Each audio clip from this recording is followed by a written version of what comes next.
Honasa Consumer Limited has reported its Q3 FY26 results. Looking at consolidated key metrics.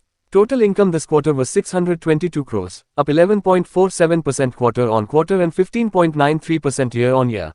Total expenses 550 crores, up 8.87% quarter-on-quarter and 8.48% year-on-year. Profit after tax surged to 50 crores, up 27.97% quarter-on-quarter and 92.9% year-on-year, demonstrating strong profitability improvement. Margin performance showed remarkable expansion. EBITDA margin stood at 16.5%, expanding 140 basis points quarter-on-quarter and 710 basis points year-on-year. Net profit margin 8.3%, expanding 100 basis points quarter-on-quarter and 330 basis points year-on-year. Examining expense components, purchases of traded goods in Q3 26 stood at 164 crores, up from 158 crores in Q2 26 and 148 crores in Q3 25.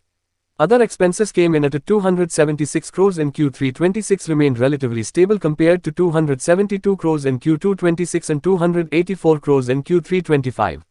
Other expenses mainly include advertising and promotion, selling and distribution costs, warehousing and logistics, and general overheads such as IT, legal and professional fees and other operating expenses. Change in inventories of traded goods swung up sharply this quarter, indicating higher stock buildup, which added to costs and slightly weighed on margins.